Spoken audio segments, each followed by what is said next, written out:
Selamat malam semuanya. Apakah perlu saya memperkenalkan diri? Masa ketua kelas sendiri nggak kenal? Parah sih.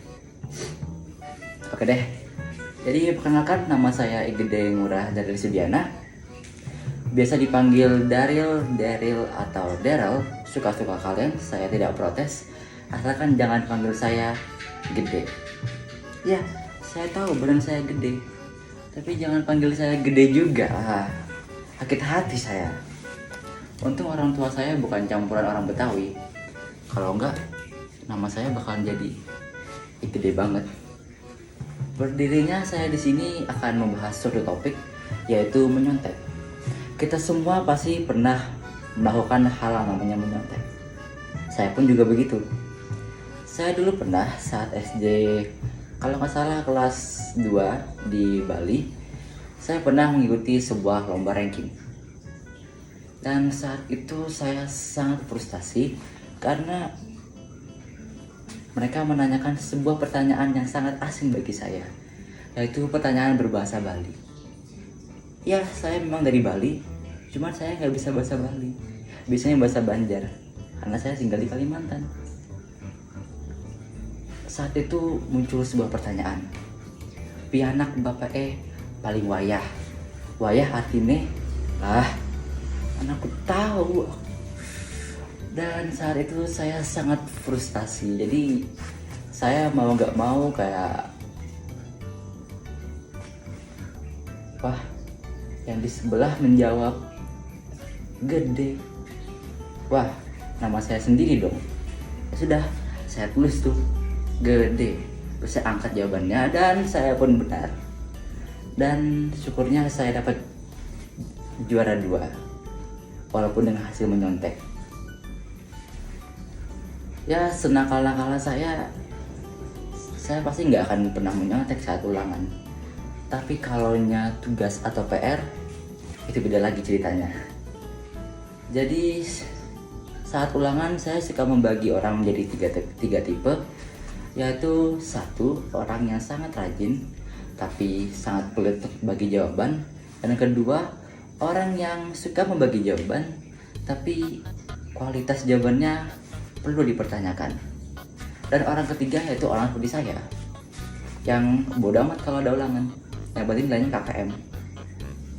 Karena ya biasanya kan kalau ulangan orang-orang tuh belajar gitu semalaman atau bahkan sampai les.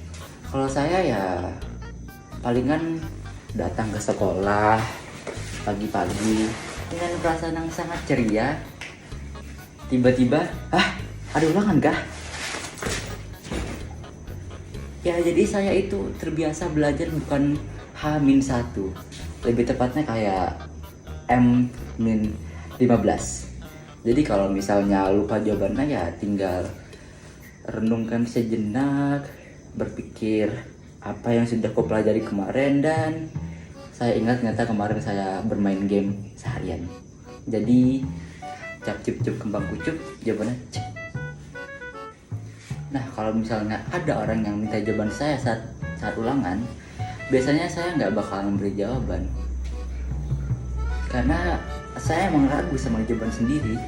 Kalau saya memberikan jawaban, itu sama aja kayak orang buta dituntun sama orang buta.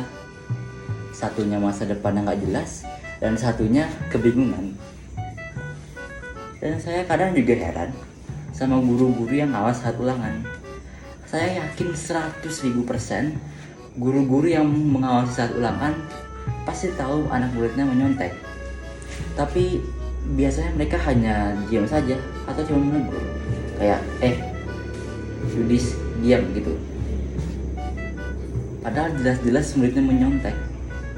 Kan biasanya kita kalau menyontek itu pakai bahasa isyarat gitu, biar gak ketahuan. Entah misalnya ini untuk A, ini untuk B, batuk untuk C gitu. Tapi masa sih guru yang gak sadar kayak muridnya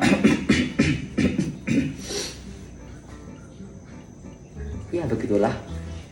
Dan cerita terakhir saya juga pernah saat SME. Waktu itu saya lagi ulangan dan kebetulan diajar sama guru yang killer. Ya satu kelas langsung hening dong. Namun ada sebuah keajaiban. Gurunya pun tiba-tiba ada urusan mendadak, jadi ibunya pergi keluar sebentar. Jadi kelas kami ini nggak ada yang ngawas. Dan satu kelas itu ya langsung heboh, pada buka buku semua, pada buka HP. Kalau saya ya, saya jujur, saya senakal-nakal saya nggak bakal menyontek. Tapi ada satu anak ini yang menggoda saya. Anggap aja namanya Yudis. Ya ini kayak, ayo lari, buka aja dikit, mumpung ibunya nggak ada gitu. Terus saya ini jujur pas SMP itu nggak punya banyak teman, jadi saya ikuti aja perintahnya supaya gaul lah dikit. Nah pas saya mau ngambil buku, saya ambil nih bukunya dari belakang tas saya ambil, saya hadap ke depan, ada guru saya di depan saya toleh kanan, toleh kiri, teman-teman saya nggak ada megang apa-apa selain kertas jawaban mereka. Ya udah sih, ulangan saya ditarik dan saya dimarahi. Oke, sepertinya cukup sekian untuk stand up comedy dari saya. Kalau ada yang salah tolong dibenarkan. Terima kasih, selamat malam.